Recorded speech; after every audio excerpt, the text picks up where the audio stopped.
Hey, Chris here. If you're like me, and I'm assuming a lot of people out there, it typically takes some kind of an unfortunate or bad event for me to think about getting better prepared. So what I'd like to focus on today is maybe taking an old bag you have, or maybe an inexpensive bag you find at Walmart or a discount store, and utilizing that as a car bag just in case of an emergency. So I do want to show you mine today, and I've had this one for quite a few years, and just give some quick ideas of things you can pack in here that are very inexpensive. So let's go ahead and get started.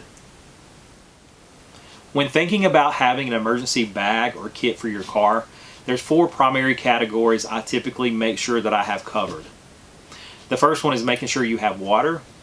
Second, make sure you have food, a way to stay warm, and then a way to charge your electronic device, because that is our primary means of communication and getting information as well.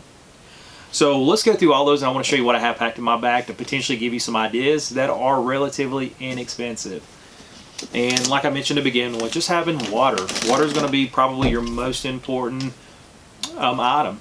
And so make sure that you have enough that's going to cover at least a 24-hour period. So again, I just have a couple in here now for the video, but typically I probably have about 3 or 4 bottles with me just in case. I'd rather have too much than not enough. So again, some of these categories are going to kind of be mixed up in my bag, so we'll just kind of look at some of these as we go. And always like having some kind of light. Headlamps are so invaluable because it gives you free reign with your hands to do whatever you need to do. So having some kind of a light, especially a headlamp, goes a long way. I like packing a couple of granola bars. 2 or 3 of these can go a long way, just giving you some extra calories and energy when needed.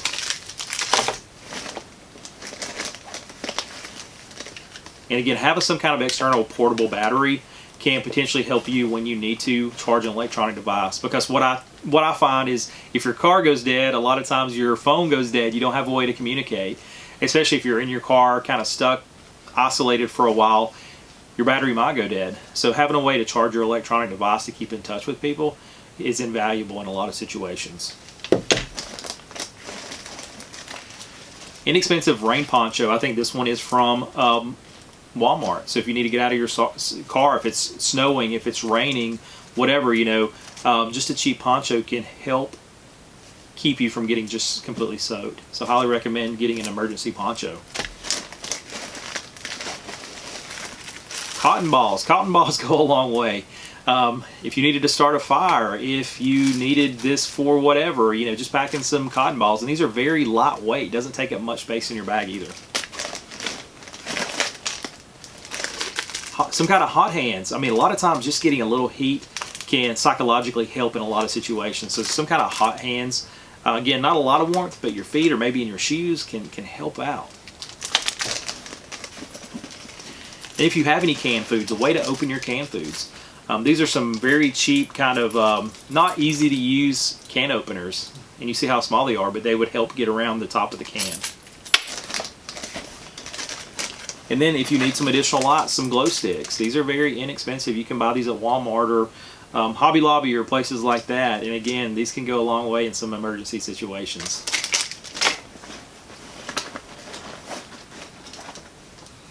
Having lighters. Again, if you need to start a fire, if you need a lighter for whatever situation, you can usually get a pack of 4 of these for just probably a couple of dollars. So I like keeping some of these in my bag. And then a way to eat, because even if you have food, if you don't have a way to eat, it makes it extremely hard. So this is just a fork I took from my girls. They don't use these anymore, so I thought I don't want to throw them away. Let's put them in my bag. And I like having a multi-tool or a knife, usually both.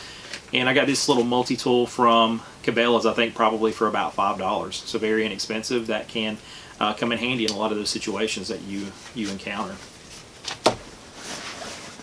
So now moving kind of into the interior of my bag. So one thing we found the last few days, last week or so, is how valuable having some toilet paper is. So a lot of times if you can't find any, having some in your bag in an emergency situation is going to be extremely helpful. And going back to water, this is a water bottle slash filter I purchased quite some time ago. And if you're in an emergency situation, you need to filter water, it's good to have the ability to do so. And I know there's quite a few on the market now. There's a lot that even attach to the top of your water bottle.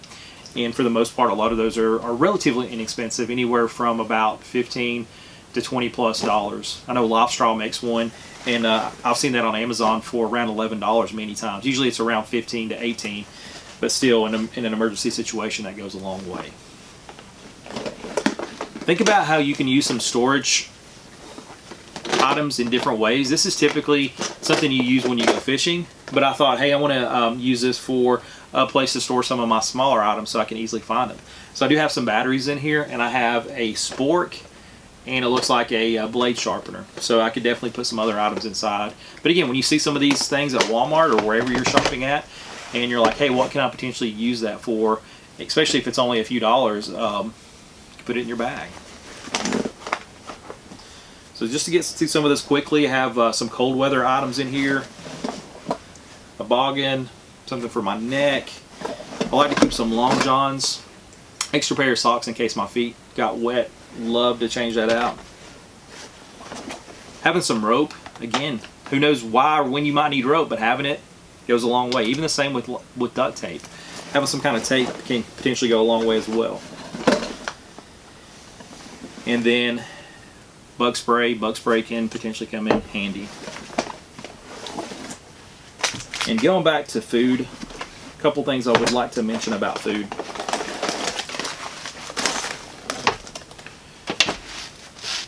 I highly recommend looking into some kind of a canned food. This is just SpaghettiOs, but I know there's a lot of choices with chili or whatever your choice is of food. But if you are looking into canned food, get one with the top that you can just kind of pop open, and you could eat out of this if you needed to. That way, again, you're not trying to find a way to open it, and whatever the case might be. But also, you can eat this cold. You don't have to heat it up. You can still eat it and be fine. So again, it gives you a lot of flexibility if you're able to just to pop that top off.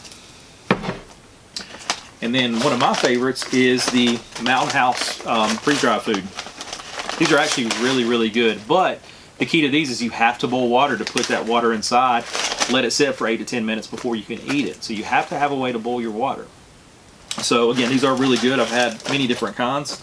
And what I found on Amazon, and I've had this for a couple years ago, is kind of this little cook set. And you see how compact it is, and it's really lightweight. So when you pull this out,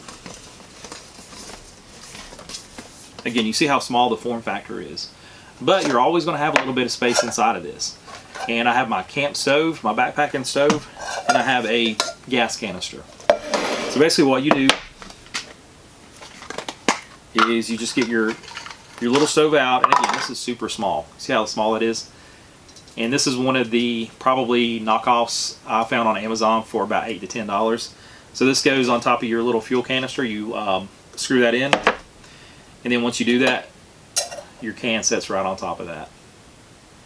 So very convenient, very small, takes up very little space. And in some of those emergency situations, a hot meal can go a long, long way.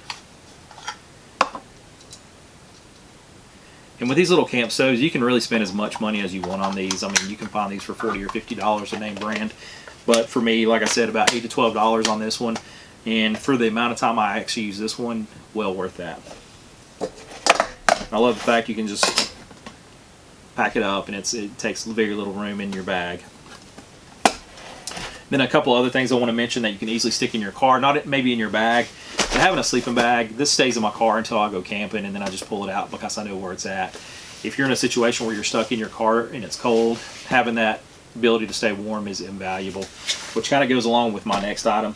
I have a ton of these Puffy Jackets, and these have really become super inexpensive. If you don't have a Puffy jacket that's kind of compressible, look at REI. They always have sales. They've had a lot of really good sales recently. So check out some of their Puffy Jackets, because again, these are so important. So I just throw one in my car just in case I need it, because I do forget my jacket a lot of times, and it's good just to pull one out and have that available. So again, one reason I wanted to really talk about this is we've had a couple of different situations close to where we live at in the last few years that really made me start thinking about being a little bit more prepared. And one was we had actually two tornadoes come within a half-mile of our house, and we found one of the times it was extremely difficult to get home. We were lucky enough not to sustain any damage, but a lot of power lines and trees down, which made it really hard to navigate back home. So if we're in a situation where we can't get back home, it's good to have a little bit of supplies that's going to last for at least a few hours, if not a day or two. Another one is all over the news a couple of years ago is when we had some snow here in Georgia, but it completely shut down the state. And we saw a lot of people stranded on the interstates, and it took most people a long time to get home. For me, I commute about 30 to 35 minutes every day, and it took me 4 hours to get home that day. So again, that was one event that really stood out to me. Wanted to make sure that I had supplies that I could depend on in case of that emergency.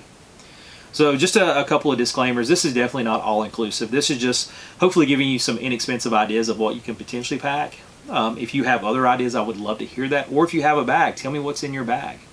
The other thing is some of these items are probably not going to be good in your car for an extended period of time, especially if you live somewhere that's hot all the time. So for me, it's okay when it's cool or cold outside, but once it starts getting warmer, check your items out, especially when you're talking about fuel for a little camp stove. Just read all the precautions on those, and then just make sure your food's in date as well. That's why I like canned food, because this lasts for quite some time. And then your Mountain House food, this will last for about 25 to 30 years. So these are usually going to be good. But check all your other items and make sure that you can store them in a place that can potentially get warm. In worst case, just take your bag out every so often. Or it would be really good if you could remember to take it out every day and just put it back in. But I know if you're like me, it's almost impossible to remember to do that each and every day. So as always, thank you so much for taking time to watch. Would absolutely love to hear from you, hear your ideas. So again, please remember to like, subscribe, and leave those comments. Again, thank you so much.